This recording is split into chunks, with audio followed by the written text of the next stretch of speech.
नमस्कार, बहुत स्वागत है आपका। मैं हूं रीनू। शिवराज सरकार आज 2022-23 का बजट पेश करेगी। प्रदेश सरकार का बजट करीब 2.5 लाख करोड़ के आसपास होने का अनुमान है। इस बजट में आगामी चुनाव 2023 की झलक दिखेगी। महिला, किसान, बच्चों समेत सभी वर्गों पर सरकार का फोकस रहेगा। इस बार भी कोई नया टैक्स लगाने की उम्मीद नहीं है। सरकार पहली बार चाइल्ड बजट लेकर आ सकती है। किसानों के लिए बजट में सरकार विशेष घोषणा कर सकती है। इसके अलावा सरकार का ग्रामीण बुनियादी ढांचे पर जोर रहेगा। सरकार ने बीजेपी विधायकों से 15-15 करोड़ रुपए के निर्माण कार्यों के प्रस्ताव लिए हैं और इसका प्रावधान भी बजट में होगा। इसके अलावा बजट में सरकार इस बार आदर्श ग्राम योजना में 200 गांव को जोड़ने जा रही है।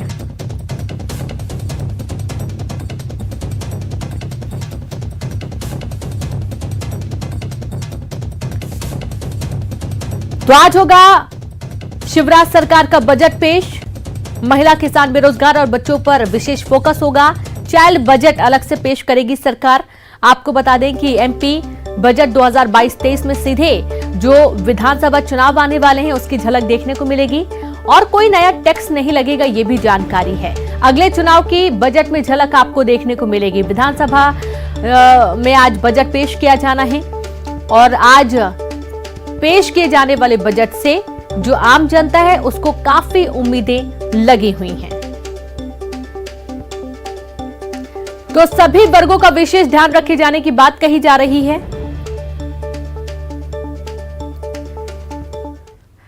प्रदेश के गृह मंत्री नरोत्तम मिश्रा ने आज पेश किए जाने वाले बजट पर कहा कि बजट जनता की उम्मीदों को देखते हुए तैयार किया गया।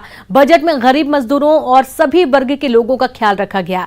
यह बजट विकास को न सिर्फ रफ्तार देगा बल्कि लोगों की जरूरतों पर भी खरा उतरेगा। हमारे साथ गृह मंत्री नरोत्तम मिश्रा जी मौजूद हैं। हम जानेंगे सर, आज बजट पेश होने वाला है, किस तरीके का बजट रहने वाला है आज मध्य प्रदेश सरकार का? बहुजन हिताय और बहुजन सुखाय बजट रहेगा। आम जनों के हितों की चिंता बजट में की जाएगी। गांव, गरीब, किसान की, झुग्गी झोंपड़ी के इंसान की, इसमें पूरी चिंता की जाएगी, ऐसी मेरी सोचना है, मेरी मान्यता है। सर, चाइल्ड बजट इस बार अलग से पेश किया जाएगा, क्या खास रहने वाला? सभी वर्गों का ध्यान रखा जाएगा इसमें। एक महीने बाद बिल्कुल सभी वर्गों का ध्यान रखा जाएगा इस बजट में और बजट में खास प्रावधान किए गए। चाइल्ड बजट अलग से पेश किया जाएगा तमाम प्रावधानों के तहत, ताकि जनता की उम्मीदों पर यह बजट खरा उतरे। कैमरामैन खिलान सिंह के साथ मनोज राठौर, न्यूज़ 18 भोपाल। तो बजट को लेकर न्यूज़ 18 पर बोले चिकित्सा शिक्षा मंत्री विश्वास सारंग। यह बजट बल्लभ भवन में बैठकर नहीं बनाया गया। बजट आम जनता क्या चाहती है उसे समाहित किया गया है। जनता से सुझाव मांगे गए थे। हर वर्ग के कल्याण पर खरा उतरेगा यह बजट। हमारी सरकार लोक कल्याणकारी और जनहितैषी सरकार है।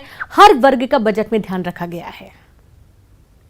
आज बजट पेश होने वाला, हमारे साथ मंत्री विश्वास सारंग जी मौजूद है। सर, बजट किस तरीके का रहने वाला है? देखिए, बजट के पहले तो कोई बात कही नहीं जा सकती, बोली नहीं जा सकती, परंतु हमारी सरकार तो कल्याणकारी राज्य स्थापित करने वाली सरकार है। जनहितैषी और लोगों को की समस्याओं को हल करना, विकास की नई अवधारणा को स्थापित करना और सबसे महत्वपूर्ण है कि जन कल्याण करना, यही हमारी सरकार की प्राथमिकताएं हैं। तो इस बार चाइल्ड बजट अलग से पेश किया जा रहा है। बजट के बारे में तो कोई बहुत बात बजट के पहले की नहीं जा सकती, क्योंकि मंथन काफी हुआ है, जनप्रतिनिधियों से लेकर आम जनता तक सुझाव निवेदन किया है कि देखिए, ये तो माननीय मुख्यमंत्री जी ने एक अच्छी पहल की है कि बजट केवल वल्लभ भवन में बैठकर चंद अधिकारी या मंत्री ना बनाए, बल्कि जनता की आशा आकांक्षा क्या है और जनता क्या कुछ चाहती है वो सब समाहित हो, इसलिए जनता से सुझाव मांगे गए थे। जनता की उम्मीद पे खरा उतरेगा ये बजट? हर समय उतरता ही आया है। ये भाजपा सरकार है, जन कल्याणकारी सरकार। बिल्कुल हर वर्ग का ध्यान इस बजट में रखा गया है और बजट आज पेश होना है। मंत्री जो हैं वो विश्वास सारंग का साफ तौर से कहना है कि बजट जो है वल्लभ भवन में बैठकर नहीं बनाया गया। आम जनता से लेकर जनप्रतिनिधियों का इसमें खासा ध्यान रखा गया। बजट में तमाम वो प्रावधान किए हैं जो कि जनता की उम्मीद पर खरे उतरेंगे और ये जनता का बजट रहेगा, क्योंकि हर बार जो बजट है उसमें जनता और हर वर्ग का ध्यान रखा जाता है, ताकि जो बजट की उम्मीदें आम जनता से रहती हैं वो कहीं ना कहीं उस पर खरी उतरे। और यह भी ध्यान रखा जाएगा कि किसी तरीके का नया टैक्स के जो है वो नहीं लगाया जाए। ये तमाम प्रावधान जो है इस बजट में किए गए हैं। कैमरामैन खिलान सिंह के साथ मनोज राठौर, न्यूज़ 18 भोपाल। तो देखा आपने बजट मंत्री विश्वास सारंग को बजट को लेकर उनका ये कहना है कि बजट वल्लभ भवन में तैयार नहीं किया गया, ये बजट आम जनता से पूछकर तैयार किया गया, हर वर्ग का खास ख्याल रखा जा रहा है। ज्यादा जानकारी के साथ संवाददाता अनुराग लाइव जुड़ गए हैं। अनुराग, वल्लभ भवन में बैठकर बजट तैयार नहीं हुआ है, बजट आम जनता से पूछकर तैयार किया गया, इसका मतलब ये समझा जाए कि हर वर्ग खुश रहने वाला इस बजट से? बिल्कुल, देखिए इस बार के बजट में आम लोगों से भी सुझाव लिए गए थे, विधायकों से भी प्रस्ताव मांगे गए थे। 2023 का चुनाव होना है और इस बजट में चुनाव की झलक दिखाई देगी। पिछले बार की तुलना में इस बार का बजट इस बार इसलिए भी महत्वपूर्ण होगा क्योंकि कोरोना काल के बाद ये बजट पेश होना है और सरकार के सामने इस बात की चुनौती होगी कि कैसे प्रदेश की अर्थव्यवस्था को बूस्टर डोज दिया जाए और हर वर्ग को खुश किया जाए, यानी किसी न किसी वर्ग के लिए कुछ ना कुछ होगा। इसके अलावा सबसे महत्वपूर्ण जो होगा वो विधानसभा वार फोकस होगा, जो विधानसभा स्तर पर जो बुनियादी प्राथमिकता हैं उनके कामों को इस बजट में मंजूरी दी जाएगी ताकि वहाँ की जनता को अच्छे दिनों का एहसास हो सके। तो कैसे हर एक विधायक को खुश किया जा सकता है, महिला, किसान, बेरोजगार से लेकर शिक्षा, स्वास्थ्य तक की व्यवस्थाओं को कैसे सुधारा जा सकता है, उन तमाम मुद्दों को बजट में शामिल किया गया है। देखिए, मुख्यमंत्री ने इस बात का भी ऐलान किया है कि स्वरोजगार से हर साल 1 लाख लोगों को रोजगार दिया जाएगा। तो उसके तहत कैसे स्वरोजगार से लोगों को जोड़ा जाए और सबसे बड़ी उद्यम क्रांति योजना जो है सरकार लागू करने जा रही है, उसके लिए भी बजट में राशि का प्रावधान किया जाएगा। सीएम राइज स्कूल यानी कि स्कूल शिक्षा में किस तरीके से एक बड़ा बदलाव आएगा, उसको लेकर भी इस बजट में प्रावधान किए जाएंगे। महिलाओं के लिए खासतौर पर इस बार बजट में कुछ ना कुछ नया प्रावधान किया जा सकता है। नया कोई टैक्स नहीं लगाया जाएगा ताकि महंगाई की मार लोगों पे ना पड़े। इसके अलावा यदि हम किसानों की बात करें तो फसल बीमा योजना के तहत जो राशि किसानों के खाते में डाली गई थी, किसान सम्मान निधि की राशि जो किसानों के खाते में डाली जाती है, उसके लिए भी एक बड़ी राशि का प्रावधान यहाँ पर किया जाएगा। इसके अलावा 7 नए मेडिकल कॉलेज खोलने का ऐलान भी सरकार ने किया है, उसके लिए भी बजट में राशि का प्रावधान हो सकता है। तो इस समय हम प्रदेश के वित्त मंत्री जगदीश देवड़ा के घर पर ही मौजूद हैं। देवड़ा जी अंदर मौजूद हैं क्योंकि उनको अभी कैबिनेट की बैठक में जाना है और उसके बाद विधानसभा के अंदर बजट पेश करना है। तो उनके सामने भी इस बात की चुनौती होगी कि कैसे वो इस बजट के जरिए प्रदेश की जनता को अच्छे दिनों का एहसास कराएं। उसी की तैयारी में वित्त मंत्री देवड़ा जुटे हुए हैं। जी बिल्कुल अनुराग, और साथ ही जैसा कि कहा जा रहा है कि सबका ख्याल रखा जाएगा, सबके ज़रूरतों को ध्यान में रखते हुए बजट तैयार किया जा रहा है। क्या वो खास विभाग होंगे? जैसा कि कोविड के समय से देखा जा रहा था कि कोविड की मार भी बजट पर देखी जा रही थी, लेकिन इस बार चूंकि कोविड से अभी उबर चुका है प्रदेश और अच्छा खासा भी कर्ज लेने की भी बात कही जा रही थी, तो उसके मद्देनजर किन सेक्टर्स पर खास फोकस इस बार रहने वाला है?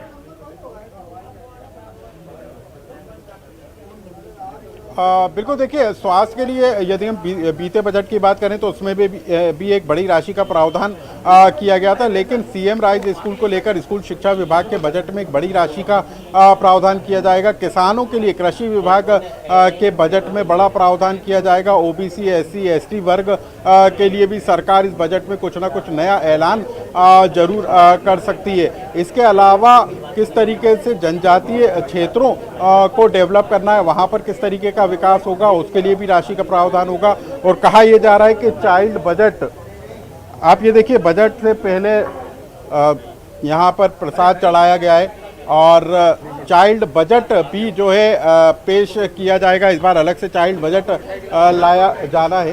तो अब तो चाइल्ड बजट में भी कुछ बच्चों के लिए खास राशि का प्रावधान होगा, क्योंकि अभी भी जो राज्य सरकार ने आर्थिक सर्वेक्षण रिपोर्ट जारी की है उसमें अभी भी जो आंकड़ा निकल कर आया उसमें मातृ शिशु मृत्यु दर में अभी भी कमी लाने की जरूरत महसूस की गई है। कुपोषण के मामले को भी दूर करने की जरूरत आर्थिक सर्वेक्षण रिपोर्ट में बताई गई है और यहाँ पर तमाम उन अफसरों के साथ वित्त मंत्री जी की चर्चा हो चुकी है। यहाँ पर आप देखिए, वित्त मंत्री के साथ हम आपको यहाँ पे बताएं कि क्या स्थिति है। हमारे साथ वित्त मंत्री देवड़ा जी का एक कक्ष है जहाँ पर उन्होंने अभी अंतिम रूप दिया है। और लेकिन क्योंकि आखिरी समय तैयारी उनको करना है, फाइनल रूप इसको देना है, तो निश्चित तौर पर एक बड़ी चुनौती वित्त मंत्री जी के सामने है। तो कुल मिलाकर यहाँ पर जो व्यवस्थाएं हैं वो बना ली गई हैं, क्योंकि कुछ ही देर के बाद कैबिनेट की बैठक होना है और उसको तो अंतिम रूप दिया जा रहा है उस बजट को। तो कुछ ही देर के बाद वित्त मंत्री जगदीश देवड़ा भी आएंगे और बताएंगे कि कैसे वो बजट से पहले कितने मजबूत हैं, कितने तैयार हैं, ताकि प्रदेश की जनता के सामने वो बेहतर बजट की झलक पेश कर। जी बिल्कुल बिल्कुल अनुराग, बहुत शुक्रिया तमाम जानकारी साझा करने के लिए। तो इस वक्त जो वित्त मंत्री हैं पूजा पाठ करके अभी फ्री हुए हैं। आपने देखा है कि सबको प्रसाद भी बांटा जा रहा था। तो वहीं छत्तीसगढ़ की तरफ भी रुख करते हैं, क्योंकि आज छत्तीसगढ़ का भी बजट पेश होना है। तो छत्तीसगढ़ के मुख्यमंत्री भूपेश बघेल आज बतौर वित्त मंत्री अपने कार्यकाल का चौथा बजट पेश करने वाले हैं और इस बजट से तमाम लोगों की उम्मीदें बढ़ गई हैं, क्योंकि यह बजट राज्य को गति देने वाला और चुनावी साल से ठीक पहले सबसे महत्वपूर्ण बजट माना जा रहा है। सबसे महत्वपूर्ण इसलिए क्योंकि बीते 2 सालों से बजट पर कोरोना का साया देखने को मिल रहा था। सीएम भूपेश बघेल पुरानी पेंशन योजना का ऐलान कर सकते हैं। छत्तीसगढ़ राज्य का बजट महज 5,000 करोड़ से शुरू हुआ था, साल दर साल बढ़कर 1 लाख करोड़ को पार कर चुका है। बात अगर प्रतिशत में बढ़ोतरी की करें तो साल 2003-04 में सबसे ज्यादा 35% की बढ़ोतरी हुई थी। तो वहीं महज 1% बढ़ोतरी के साथ ही साल 2004-05 का बजट भी इतिहास में दर्ज है। 2022-23 का बजट करीब 1,05,00,000 का हो सकता है। बजट में किसान, कर्मचारी, हेल्थ, शिक्षा पर विशेष फोकस हो सकता है।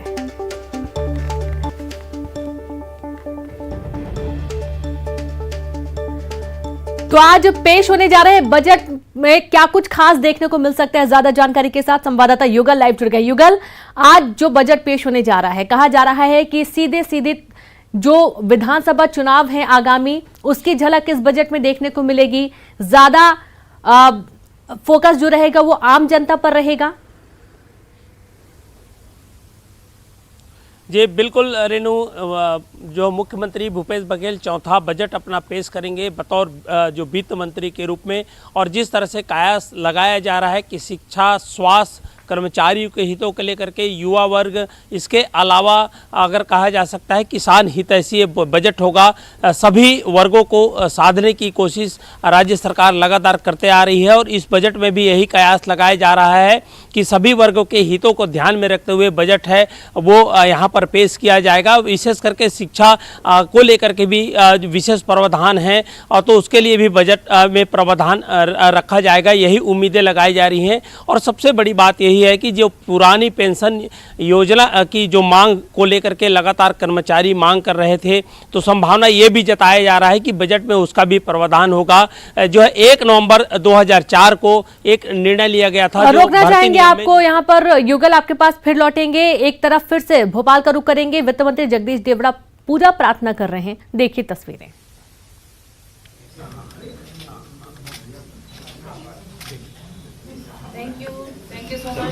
तो ये जो तस्वीरें आप देख रहे हैं, सीधी तस्वीरें आप देख पा रहे हैं, जहां पर वित्त मंत्री जगदीश देवड़ा आज मध्य प्रदेश का शिवराज सरकार का बजट पेश करने वाले हैं और उसके पहले वे पूजा पाठ करते नजर आए हैं। और आपने जैसा कि कुछ देर पहले भी देखा था, पूजा पाठ करने के साथ ही साथ उन्होंने प्रसाद भी बंटवाया था जितने भी वहां पर जो मीडिया कर्मी हैं, जितने भी आमजन वहां पर मौजूद हैं सभी को। और ये देखिए परिवारजन भी मौजूद हैं, उनको तिलक लगाते हुए यहाँ से प्रसाद खिलाते हुए भेजा जा रहा है सदन।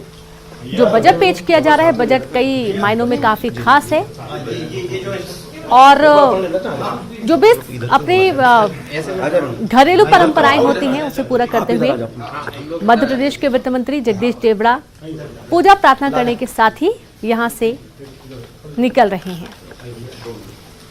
तो ये जो आप बैग देख पा रहे हैं, यही वो बैग है जिससे आज खजाना निकलने वाला है।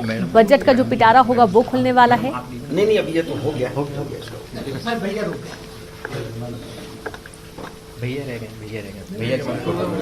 लो ये रखो, हम वैसे ले लो हमारा। ठीक, तनु आ जाए, 1 मिनट आ जाएगा, कोई बात। तो बजट का इंतजार और इसी बीच घर से रवानगी के पहले ये जो तस्वीरें आप देख रहे हैं अपनी टीवी स्क्रीन पर, ये लाइव तस्वीरें हैं भोपाल से, वित्त मंत्री जगदीश देवड़ा के घर से, जहां पर पूरे परिवार के साथ वे यहां पर नजर आ रहे हैं। अपनी पत्नी और अपने 2 बेटों के साथ नजर आए जगदीश देवड़ा, और साथ ही हो सकता है मीडिया से मुखातिब हों, अपनी बात रखें, क्योंकि बजट पेश करना है आज।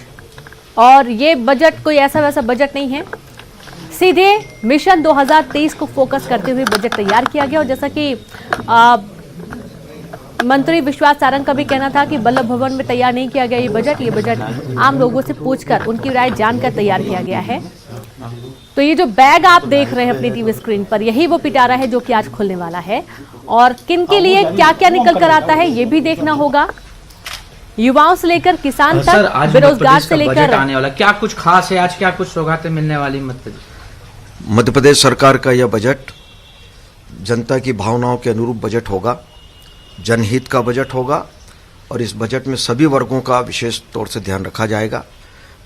मुझे केवल इतना ही कहना है कि अभी बजट प्रस्तुत होगा विधानसभा में, तो सारी बातें उसमें स्पष्ट हो जाएगी। सर ये भी कैस लगाया है कि महिलाओं के लिए और बच्चों के लिए अलग से कोष की वो की गई है, उम्मीद जता रहे हैं, और गृहिणियां भी खासकर आपसे ज्यादा उम्मीद जता रही हैं। जो आप सब लोगों को उम्मीद है, उस उम्मीद के अनुरूप ही यह बजट प्रस्तुत होगा।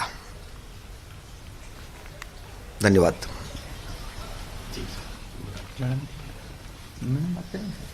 तो देखा आपने, आमजन से जुड़ा ये बजट होगा, कहना है वित्त मंत्री जगदीश देवड़ा का। और ये 2 तस्वीरें आप देख पा रहे थे अपनी टीवी स्क्रीन पर, जहां पर ये लाइव तस्वीरें थी। और कुछ ही देर में यहां से रवाना हो जाएंगे सदन की तरफ और सदन में बजट पेश करेंगे वित्त मंत्री जगदीश देवड़ा। तो वक्त ब्रेक का है, ब्रेक के बाद आपको दिखाएंगे छत्तीसगढ़ के बजट की कुछ खास बातें। ब्रेक के बाद एक बार फिर से आप सभी का स्वागत है। बात करेंगे रायपुर से बड़ी खबर की, जहां 2 उद्योगपतियों पर आयकर का छापा पड़ा है। 2 उद्योगपतियों के 12 ठिकानों पर छापेमार कार्रवाई हुई है। व्यापारियों के घर और दफ्तर पहुंची टीम, सभी जगहों पर आईटी अधिकारी जांच कर रहे हैं। करीब 50 से ज्यादा लोगों की टीम ने दबिश दी। तो 2 उद्योगपतियों के घर पर आयकर का छापा। 2 उद्योगपतियों पर आयकर के छापे के दौरान 12 ठिकानों पर छापेमार कार्रवाई शुरू हुई। व्यापारियों के घर और दफ्तर टीम पहुंची है। सभी जगहों पर आईटी अधिकारी जांच कर रहे हैं। करीब 50 से ज्यादा लोगों की टीम ने दबिश दी है। और ज्यादा जानकारी के साथ संवाददाता युगल लाइव जुड़ गए। युगल, 2 उद्योगपतियों के यहाँ 12 ठिकानों पर छापेमार कार्रवाई शुरू की गई है, क्या कुछ पूरी जानकारी है? कौन है ये उद्योगपति जिनके यहाँ ये आईटी की छापेमारी हुई है? जी रेणु, देखिए 50 से अधिक आईटी विभाग के अधिकारी कर्मचारी हैं, वो 12 ठिकानों पर दबिश दी है। और अभी चूंकि प्राथमिकी जांच चल रही है, इसलिए जो आईटी विभाग के जो अधिकारी हैं वो किसी तरह से पूरी तरह से डिटेल नहीं दे रहे हैं। लेकिन जो 2 बड़े व्यापारी के नाम आए हैं, विनोद जैन और कन्हैया अग्रवाल है। एक जो व्यापारी है वो कवर्धा का व्यापारी बताया जा रहा है, बड़े व्यापारी हैं और लगातार कार्रवाई अभी सतत जारी है। 50 से अधिक अधिकारी कर्मचारी हैं, जो फाइलें हैं वो खंगाल रहे हैं। आईटी विभाग अलग अलग 12 ठिकानों पर दबिश दी है। और अधिकारियों से जब हमारी बात हुई तो उन्होंने कहा है कि अभी प्राथमिकी जांच है वो जारी है, हो सकता है कुछ देर बाद वो पूरे जो डिटेल है। बिल्कुल, बहुत शुक्रिया आपका युगल जानकारी के लिए। तो कुछ देर बाद पूरी डिटेल सामने आएगी। बात करेंगे रूस और यूक्रेन की जंग का आज 14वां दिन है। रूस ने बुधवार को सीज फायर की घोषणा की है, जिससे युद्ध में फंसे नागरिकों को निकाला जा सके। सुमी, खार्किव, मारिउपोल, चेर्निहिव, जपोरिजिया शहरों में युद्ध विराम रहेगा। यूक्रेनी सेना ने रूस के लिए उम्मीद के विपरीत भारी रुकावट पैदा की है। यूक्रेन का कहना है कि रूसी सेनाओं ने यूक्रेन के 61 अस्पताल और मेडिकल इक्विपमेंट्स नष्ट कर दिए हैं। उधर रूसी सेना के इस स्पेशल मिलिट्री ऑपरेशन ने पड़ोसी देशों में रिफ्यूजी संकट बढ़ा दिया है। यूक्रेन के सुमी से मंगलवार को 650 भारतीय स्टूडेंट को निकाला गया। यहां युद्ध के पहले दिन से ही दोनों सेनाओं में भीषण युद्ध चल रहा है और भारी गोलीबारी हो रही है। सुमी में बड़ी संख्या में विदेशी स्टूडेंट्स रहते हैं और इसमें रेड क्रॉस ने भी भारत की मदद की। बात करेंगे जंग के बीच यूक्रेन में फंसे भारतीयों और बाकी देशों के लोगों को निकलने में भारत अहम भूमिका निभा रहा है। पीएम नरेंद्र मोदी की पहल पर पुतिन और जेलेंस्की ने सीज फायर कर मानवीय गलियारे से लोगों को सुरक्षित निकालने का मौका दिया। वहां फंसे कई पाकिस्तानी भी कीव स्थित भारतीय दूतावास की मदद लेकर निकल रहे हैं। ये लोग भारत का आभार जता रहे हैं। ऐसे कि एक पाकिस्तानी युवती अस्मा शफीक को भी भारतीय दल ने यूक्रेन से सुरक्षित निकाल लिया। Hello. My name is Asma Shafiq and I'm from Pakistan. And I'm very thankful to the embassy of Indian Embassy of Kyiv for supporting us all the way here, as we were stuck in very difficult situations. And also thanking the Prime Minister of India, and thank you so much for supporting us, and hope we get home safely because of the Indian Embassy. इसी के साथ इस bulletin में इतना ही। नमस्कार। नमस्कार, उम्मीदों का बजट में बहुत स्वागत है आपका। मैं हूं अभिषेक शुक्ल। कोरोना काल के बाद ये पूरी तरीके से उम्मीदों का बजट होगा, और उम्मीदों का बजट हम इसलिए भी कह रहे हैं क्योंकि अब तक कोरोना की वजह से बहुत सारी दिक्कतें लोगों को सामने पेश आती रही हैं। सरकारों ने भी कोरोना को लेकर काफ़ी खास ध्यान अपने बजट में रखा हुआ है, लेकिन कोरोना के बाद अब वक्त है इन तमाम चीज़ों से उबरने का। अगले साल छत्तीसगढ़ में चुनाव में ही है, तो क्या सरकार का फोकस होगा, किस तरीके से सरकार इस बजट को पेश करेगी, कोरोना के बाद किस तरीके से अर्थव्यवस्था को उभारने का काम होगा, किस तरीके से लोगों को रोज़गार देने की कोशिश होगी, किस तरीके से सरकार किसानों के बारे में सोचेगी, और कोरोना ने जो सबक दिया है स्वास्थ्य व्यवस्थाओं को लेकर, उसको लेकर सरकार क्या सोचती है, शिक्षा व्यवस्था को लेकर क्या सोचती है। बहुत सारी चीज़ें हैं जिस पर हम अगले आधे घंटे बात करेंगे। विशेषज्ञों की पूरी टीम हमारे साथ है। मैं पहले आपको रूबरू करा देता हूँ उन सबसे। नरेश गुप्ता जी हमारे साथ हैं, भाजपा से विशेषज्ञ हैं आर्थिक मामलों के। हमारे साथ किसान नेता वेगन सोनबेर जी हैं, किसानों को लेकर हम उनसे चर्चा करेंगे। कांग्रेस की तरफ से हमारे साथ सुरेंद्र वर्मा जी हैं, आर्थिक मामलों के विशेषज्ञ हैं, उनसे हम चर्चा करेंगे। और सबसे अहम महिलाओं को लेकर भी चर्चा किया जाएगा। बात करेंगे कि आखिरकार महिला क्या चाहती हैं, किस तरीके का उनका बजट है। हमारे साथ राकेश गुप्ता जी भी हैं, डॉक्टर राकेश गुप्ता हैं, पिछले 2 साल कोरोना में बड़ी अहम भूमिका निभाई है। किस तरीके से स्वास्थ्य व्यवस्थाओं में अब छत्तीसगढ़ में तमाम चीज़ें सुदृढ़ होनी चाहिए, क्या कुछ हो सकता है, उसको लेकर भी चर्चा होगी। कर्मचारी नेता संजय शर्मा जी हमारे साथ हैं, विजय झा जी हमारे साथ हैं। इन तमाम लोगों से हम बात करेंगे और क्या छत्तीसगढ़ के विकास में कुछ हो सकता है वो समझने की, जानने की हम कोशिश करेंगे। तो चलिए सबसे पहले हम शुरुआत करेंगे स्वास्थ्य व्यवस्थाओं से लेकर। कोरोना क्योंकि अब ढल चुका है, ढलान पर है, तीसरी लहर छत्तीसगढ़ में लगभग ख़त्म हो चुकी है। अब वक्त है उभरने का, लेकिन साथ साथ सतर्क रहने का भी। डॉक्टर राकेश गुप्ता से हम बात करेंगे सबसे पहले। डॉक्टर साहब, कोरोना लगभग अब समाप्त हो चुका है, एक बड़ा ख़तरनाक फेस छत्तीसगढ़ ने भी देखा, हालांकि बहुत बेहतर तरीके से निपटने की कोशिश हुई। बजट आ रहा है, अब स्वास्थ्य व्यवस्थाओं को लेकर क्या उम्मीदें हैं? देखिए अभिषेक जी, अभी छत्तीसगढ़ में 4 मेडिकल कॉलेज नए बनने हैं, उनकी घोषणा हो चुकी है। एक मेडिकल कॉलेज को रिकॉग्निशन भी मिला है कांकेर को, बाकी 3 मेडिकल कॉलेज अब रिकॉग्निशन की फेज़ में जाएंगे। इनकी बिल्डिंग 3 मेडिकल कॉलेज की तैयार होनी है। विभिन्न जिला अस्पतालों में और कम्युनिटी हेल्थ सेंटर में स्टाफ की कमी कभी कभी देखने को मिलती है, डॉक्टरों की कमी है। जो कोविड के समय अधोसंरचना जुटाई गई है अलग अलग मदों से, उसे मजबूती देने का समय है। हमें लगता है कि छत्तीसगढ़ ने बहुत ही अच्छा काम किया है सभी विभागों के सामंजस्य से। आने वाले दिनों में छत्तीसगढ़ की स्वास्थ्य व्यवस्था आदर्श व्यवस्था के रूप में, छत्तीसगढ़ मॉडल के रूप में पूरे देश में नाम कमाए, और यहाँ के पैरामेडिकल वर्कर्स ने, डॉक्टर्स ने और सभी विभाग के लोगों ने जो स्वास्थ्य सेवा में काम किया है, वो अब संतुष्टि के साथ कह सकते हैं कि हमने बहुत अच्छी लड़ाई लड़ी है। अगर बहुत सारे इंफ्रास्ट्रक्चर बनाए गए कोविड काल में, क्या उनका इस्तेमाल आगे भी किया जा सकता है ताकि आगे हम किसी भी महामारी के लिए या बीमारियों के लिए तैयार रहें, इनका भी इस्तेमाल हो सके, ऐसा कुछ उम्मीदें? देखिए, जितने भी इंफ्रास्ट्रक्चर बनाए गए वो बेसिक इंफ्रास्ट्रक्चर, और मेडिकल कॉलेज में बहुत अल्ट्रा मॉडर्न इंफ्रास्ट्रक्चर बनाए गए। आईसीयू की व्यवस्था की गई है। मुझे लगता है जो राष्ट्रीय कार्यक्रमों में टारगेट दिया जाता है छत्तीसगढ़ को, उसका उपयोग इन इंफ्रास्ट्रक्चर के सहारे किया जा सकता है। जो भी व्यवस्थाएं की गई हैं वो स्थायी बने और उनका उपयोग लोगों की स्वास्थ्य के देखभाल के लिए और सभी प्रकार की बीमारियों की रोकथाम के लिए किया जाए। ये बहुत ज़रूरी है ताकि यह इंफ्रास्ट्रक्चर ख़राब न जाए। बहुत कीमती टैक्स का पैसा जनता का लगा है।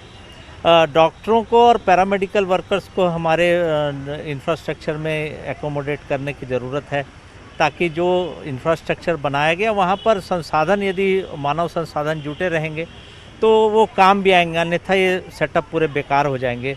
जो भी बातें कही गई स्वास्थ्य के बारे में, मुझे लगता है कि जो विरासत में हमें स्वास्थ्य व्यवस्था मिली थी, अब वो इंफ्रास्ट्रक्चर और मानव संसाधन से पूरी कर ली गई है। आने वाले दिनों में यह स्वास्थ्य सेवाओं में खरी उतरेगी और मुझे लगता है कि लोगों की अपेक्षाएं बढ़ी हैं स्वास्थ्य विभाग से, वो खरा उतरेगा ऐसा उम्मीद है। चलिए, बहुत सारी उम्मीदें स्वास्थ्य व्यवस्थाओं में भी है। कर्मचारी नेता भी हमारे साथ हैं, हम उनसे भी बात करेंगे। भैया जी, कर्मचारी कोरोना काल में से अब निकल चुके हैं, काम पूरी तरीके से चालू हो चुका है। कर्मचारियों की क्या उम्मीदें हैं? आपको क्या लग रहा है कि अब जो अच्छा समय आ रहा है कोरोना के बाद का, किस तरीके की उम्मीदें कर्मचारियों ने लगा के रखी हैं? देखिए, ये जो बजट सत्र है सरकार की अग्नि परीक्षा है, क्योंकि इसके बाद 2023 में चुनाव में जाना है सरकार को। सरकार ने जो चुनावी घोषणा पत्र में प्रदेश के कर्मचारियों से वादे किए थे वो पूरा हो, इसकी हम उम्मीद करते हैं। देखिए, सबसे बड़ा अभी समस्या है पुरानी पेंशन योजना लागू करने के लिए।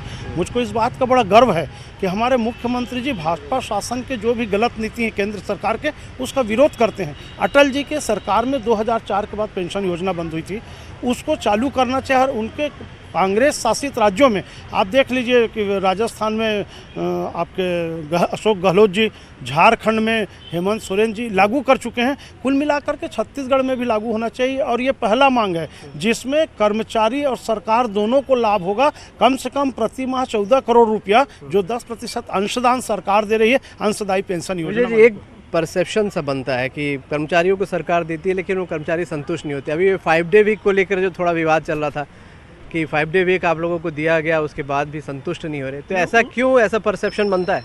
देखिए, जेब में पैसा रहेगा तो सब होगा अभिषेक जी। 5 दिवसीय सप्ताह हमने नहीं मांगा था, लेकिन मिल गया, हमने उसका स्वागत किया था। सबसे बड़ी समस्या महिला कर्मचारी सवेरे 10 बजे आने के लिए, घर में बच्चे हैं उनको तैयार करेंगे, टिफिन बना करके, पति नौकरी में जा रहा है उसको देंगे, वृद्ध माता पिता हैं उनको देख रेख करेंगे। 10 बजे कलेक्टरों ने ऐसा युद्ध टाइप का क्रॉस लगाना, नोटिस देना। रायगढ़ कलेक्टर ने 42 लोगों का एक दिन का वेतन काटने का ऑर्डर कर दिया। अच्छा हो गया कि फांसी में लटकाने का। आपके पास लौटूंगा और कर्मचारी की बात, लेकिन महिलाओं का जिक्र आपने किया। वंदना अग्रवाल जी हैं। वंदना जी, घर का बजट आप ही लोग चलाते हैं, बच्चों को भी आप लोग देखते हैं, पति जो होते हैं बाहर काम पे जाते हैं, कर्मचारी हैं या कोई भी हो, आप लोगों को पास ही पूरा अर्थव्यवस्था होती है, पूरी बजट होती है। आप लोगों को क्या उम्मीदें हैं? क्या आप चाहती हैं कि सरकार अब कोरोना के बाद महिलाओं के हिसाब से भी कुछ काम करे, या आप लोगों को कैसे राहत मिले? क्या घर परिवार भी बड़े अच्छे से चल सके? कोरोना के बाद ये पहला बजट है, तो इसलिए हम औरतों को उम्मीद तो बहुत ज़्यादा है कि सरकार कुछ राहत हमें देगी। किचन ही नहीं, बच्चों की शिक्षा और मेडिकल, सबकी तरफ हमारा ध्यान है कि सब जगह हम लोग को बेनिफिट मिलेगा। किचन में तो खैर फ़र्क पड़ ही जाता, गवर्नमेंट चाहे तो टैक्स कुछ कम कर दे, एलपीजी कम कर दे, या पेट्रोलियम में टैक्स कम कर दे, स्टेट टैक्स कम कर दे, तो हमारी किचन पे भी अफेक्ट आएगा, खुशहाली आएगी। और एक तरफ ये भी है कि बच्चों की शिक्षा है, जो बढ़ती हुई फीस है उस पर भी सरकार लगाम लगाए तो बहुत अच्छा है। गाँव के स्कूलों को अपलिफ्ट करे, उनके लिए मतलब प्रॉपर टीचर्स हों, बहाली हो टीचर्स की, ये सब चीज़ें हैं ध्यान में। महिलाओं की सुरक्षा को लेकर भी क्या कुछ दिमाग में आता है? कुछ उम्मीदें आप लोग करते हैं कि और भी कुछ बेहतर हो सकता है? हालांकि कई ऐप्स वगैरह भी लॉन्च किए गए हैं छत्तीसगढ़ में, तो इस तरह का, हाँ, महिलाओं की सुरक्षा का तो डर हमेशा रहता ही है। और हम लोग देख ही रहे हैं कि अब सरकार क्या करती है, जितना समय बाकी है उसमें। चलिए, महिलाओं को लेकर भी बहुत सारी उम्मीदें हैं।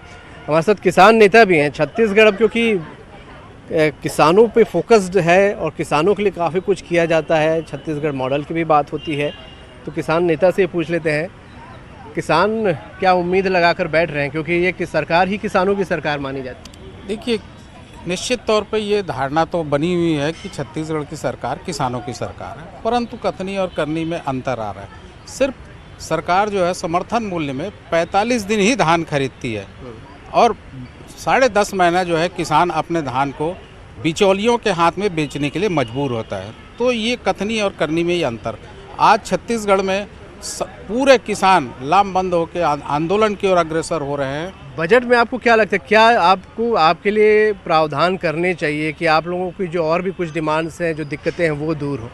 जी, निश्चित तौर पे कुल बजट का 50% आबादी के हिसाब से किसानों के लिए होना चाहिए, ताकि किसानों का इंफ्रास्ट्रक्चर, डैम, रोड, खाद, बिजली, इन चीज़ों पे भी सरकार को विशेष ध्यान देना चाहिए, ताकि किसान समृद्ध हो और किसानों को उनका बाजार भी उपलब्ध करवाना चाहिए। आज छत्तीसगढ़ में मंडियां बंद है, तो मंडी बंद होने से किसानों के पास बाजार नहीं है, तो बाजार की व्यवस्था भी सरकार का दायित्व है। और मंडी अधिनियम में स्पष्ट उल्लेख है कि समर्थन मूल्य कम से कम किसानों को दिलवाना चाहिए, परंतु सरकार इस मामले में भी अक्षम है।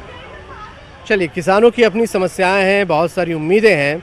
और अब बारी प्रमुख विपक्षी दल भाजपा की। नरेश जी हमारे साथ हैं। नरेश जी, क्या आप लोगों की उम्मीदें, हालांकि आप लोग मान के चल रहे उम्मीदें पूरी नहीं होंगी, या फिर भी विपक्ष के तौर पर क्या आपको लगता है कि सरकार को करना चाहिए? देखिए, सरकार जिस घोषणा पत्र के आधार पर, जन घोषणा पत्र के आधार पर जनमत प्राप्त किया था, सत्ता में स्थापित हुए थे, उसका पालन करना चाहिए। सबसे पहली बात, इन्होंने कहा था एक एक दाना धान खरीदेंगे, तो एक एक दाना धान तो नहीं खरीदा उन्होंने, सीलिंग कर दी। तो एक एक दाना धान खरीदने की संपूर्ण व्यवस्था करना चाहिए। दूसरी बात, इन्होंने कहा था हम बेरोजगारी भत्ता देंगे, वो देना चाहिए।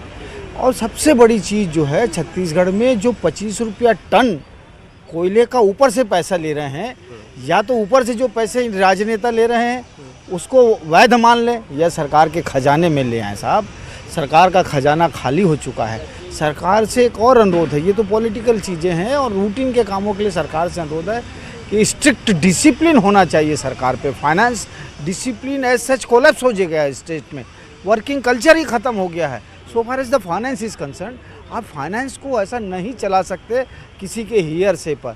और सबसे बड़ी चीज़ है, इनसे मेरी एक और मांग है, जो शायद अभी किया नहीं है, लेकिन इन्होंने उत्तर प्रदेश में राहुल गांधी जी और भूपेश बघेल जी ने कह दिया कि एक एक डिस्ट्रिक्ट में फूड पार्क होगा। हम बना चुके हैं। अरे बाबा, आपने 50-50 हज़ार रुपया का एक फूड पार्क के लिए आपने अरेंजमेंट किया था पिछले बजट में। तो मैं अनुरोध करता हूँ, अब एक एक जिलों के लिए 50-50 करोड़ की व्यवस्था कर लीजिए। 50,000 में तो मैं सोचता हूँ ज़मीन का डिमार्केशन नहीं होता है। अब सरकार का कहना है, कांग्रेस का कहना है कि आप लोग सब कुछ 5 साल में उम्मीद कर रहे हैं, आप लोग 15 साल में भी बहुत से वादे पूरे नहीं कर पा रहे थे। बार बार ये बातें सामने आती हैं। देखिए कांग्रेस जो कहे, ये घोषणा पत्र में लिख देते हैं ये हम 15 साल में करेंगे, 50 साल में करेंगे। जैसे 50 साल में जैसे दिल्ली में करते रहे, भ्रष्टाचार और भ्रष्टाचार और भ्रष्टाचार बिकम शिष्टाचार, वैसा आप बता दीजिए कि हम ये करेंगे इस प्रदेश में 15 साल में करेंगे। उसी घोषणा पत्र में लिख देते कि 15 साल में करेंगे।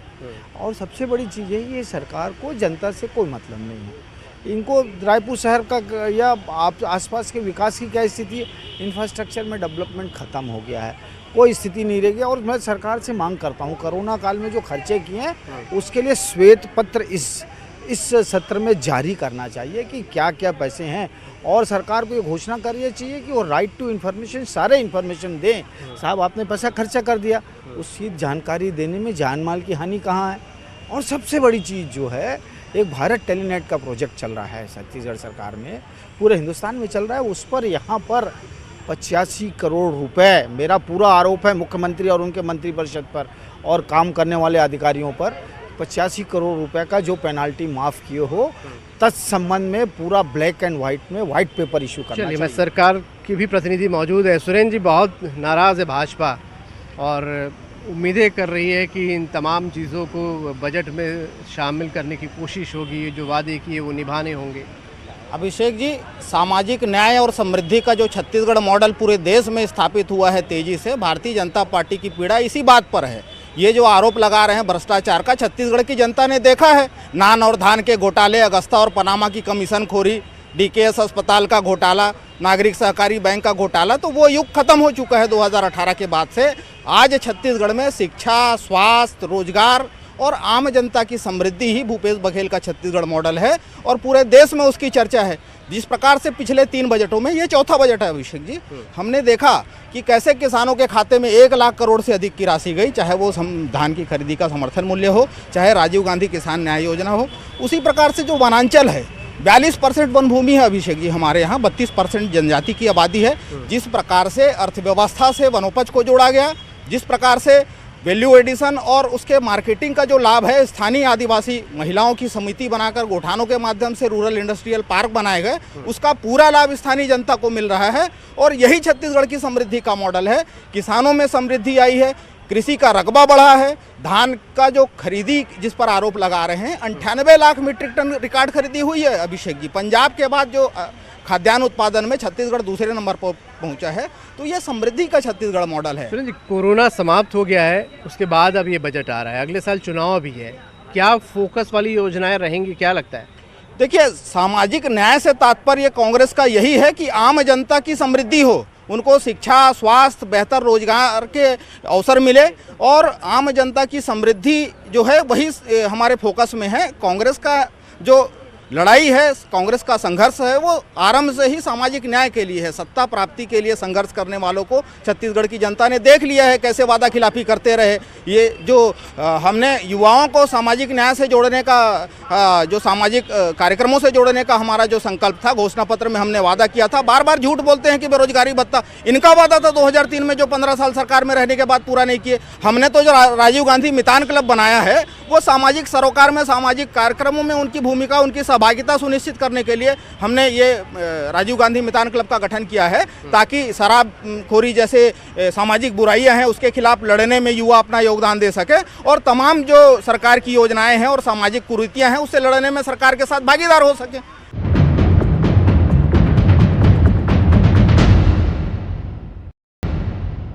चलिए, बहुत सारी सामाजिक समरसता की बात भी यहाँ पर सुरेंद्र वर्मा जी यहाँ पर कर रहे हैं, और भी बहुत सी अहम बातें आई हैं। हमारे साथ वंदना अग्रवाल जी भी हैं। वंदना जी, सामाजिक समरसता के बाद सरकार लोक कल्याणकारी जैसी चीज़ों पर, बहुत सारी चीज़ों पर बात कर रही है। महिलाओं को लेकर बात की जाए तो स्वयं सहायता समूह बहुत सारे महिलाओं के काम यहाँ पर कर रहे हैं, उनके लिए अर्निंग के बहुत सारे संसाधन मिल रहे हैं। शहरों में भी आपको क्या लगता है कि शहरों में भी, आपके भी घर में बच्चे होंगे, रोज़गार के लिए या शहरों के लिए भी कुछ और उम्मीदें आप रख रही हैं कि वहाँ भी कुछ होना चाहिए? हाँ बिल्कुल, शहरों में भी मतलब महिलाओं के लिए और अवसर होने चाहिए, उनकी सुरक्षा के भी उपाय होने चाहिए। सिटी क्यों छूटनी चाहिए? महिला, हमेशा हम सुनते हैं कि स्व सहायता समूह ये सब, पर अर्बन एरियाज़ में भी स्त्री के लिए कुछ होना चाहिए। अर्बन एरिया में भी महिलाओं के लिए कुछ होना चाहिए। डॉक्टर साहब, कोरोना के बाद जिस तरीके से अर्थव्यवस्था थोड़ी सी लड़खड़ाई थी, अब संभल रही है, क्या हम उम्मीदें करें कि शहर के साथ साथ दूरस्थ अंचलों में भी, जो छत्तीसगढ़ के खासकर आदिवासी इलाके होते, तो वहाँ कई ऐसी बीमारियाँ थी जिनको लेकर हम लगातार संघर्ष करते रहे, उसके लिए भी इस बजट में कुछ होगा? क्योंकि अगले साल चुनाव भी है। क्या आपको लगता है पॉइंट्स के हिसाब से फोकस्ड होना चाहिए? देखिए, मलेरिया मुक्त अभियान की पूरे देश में सराहना हो रही है। मलेरिया से कैसे मुक्त हुआ बस्तर और सरगुजा का क्षेत्र, ये अपने आप में एक केस स्टडी है। हमने देखा था कि जितने जवान नक्सली हिंसा में शहीद होते थे, उससे ज़्यादा मलेरिया से मृत्यु हो जाती थी। तो ये अपने आप में एक बहुत बड़ा अचीवमेंट है छत्तीसगढ़ सरकार का, जिन्होंने एक बहुत बड़ा अभियान बहुत सामंजस्यपूर्वक मितानिन और पैरामेडिकल स्टाफ के भरोसे करीब जीत लिया है।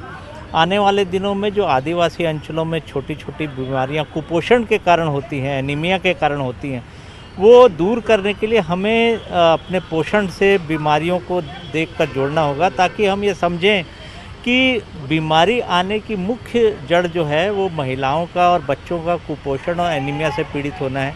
एक सामंजस्य चलाकर स्वास्थ्य विभाग के साथ महिला बाल विकास और जो हमारे आदिवासी अंचलों के विभाग जहाँ काम करते हैं, वन विभाग, हमको फूड को डाइवर्सिफाई करना पड़ेगा। जो वहाँ पर भोजन मिलता है या जो भी वहाँ पर उपलब्ध पोषक तत्व हैं, उनको खाने के तत्व के साथ जोड़ना होगा, ताकि स्वास्थ्य विभाग जो मलेरिया मुक्त अभियान या दूसरी बीमारियों से, एनीमिया या डायरिया से लड़ता है, वो हमारे स्वस्थ बच्चे, स्वस्थ माता बहनें उससे लड़ सकें, और हम स्वस्थ छत्तीसगढ़ी से ही अपनी जंग जीत सकते हैं। ये बहुत ज़रूरी है कि हम ये समझें कि स्वस्थ होना बहुत अच्छे पोषण का एक जड़ का कारण है। बिल्कुल। रोज़गार के लिए भी संजय जी, क्या आपको लगता है कि कुछ होना चाहिए? सरकारें बात कर रही हैं, क्या उसमें स्कोप बनता है छत्तीसगढ़ के लिए, खासकर जब कोरोना में एक बड़ा वर्ग है जो बेरोजगार हो गया? बिल्कुल सही बात बोला था अभिषेक भैया आप। रोजगार के बाद यदि अपन करी, डॉक्टर साहब अभी जैसे बता थे कि स्वास्थ्य के क्षेत्र में स्ट्रक्चर तो बना थे, पैरामेडिकल स्टाफ के भर्ती नहीं होते। जो पैरामेडिकल ट्रेनिंग सेंटर रही ने, चाहे शासकीय क्षेत्र में हो कि निजी क्षेत्र में हो, बंद किए जाते। प्रशिक्षण लेके निकले थे, रोजगार नहीं मिला थे। अब मैं अपन कर्मचारी हित की यदि बात करूँ तो छत्तीसगढ़ में दो संवर्ग कर्मचारी, केंद्रीय कर्मचारी और राज्य कर्मचारी। केंद्रीय कर्मचारी ला कुछ महंगाई भत्ता मिला थे, राज्य कर्मचारी कुछ महंगाई भत्ता मिला। आज हम 14% महंगाई भत्ता में पीछे हैं, गृह भाड़ा भत्ता में एकदम पीछे हैं। ये तो आप उनकी बात बता रहे हो जो ऑलरेडी नौकरी में है, जो मैं रोजगार की बात रोजगार की बात कर रहे हो। प्रशिक्षण सब बंद हो रहे हैं।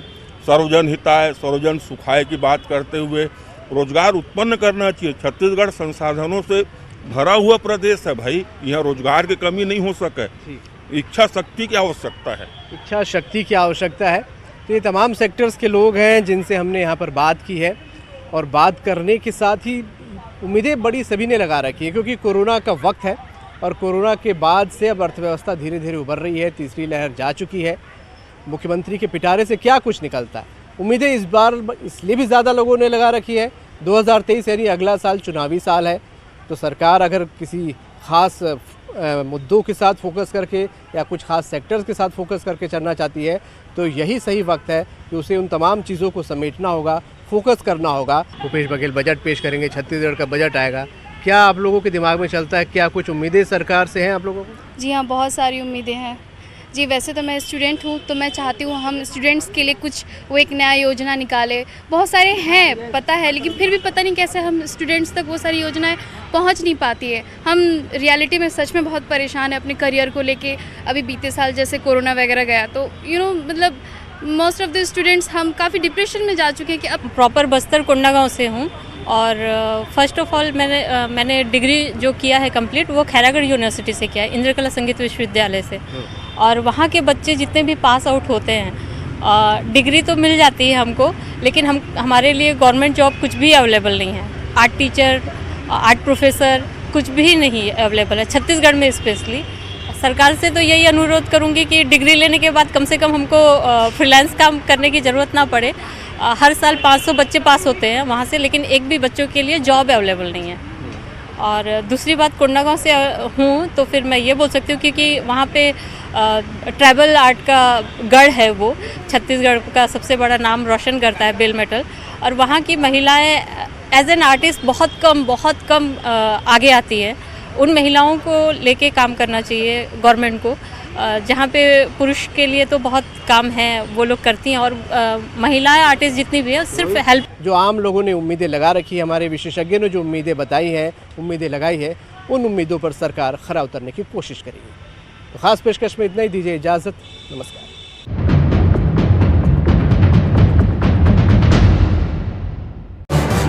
इस न्यूज़ के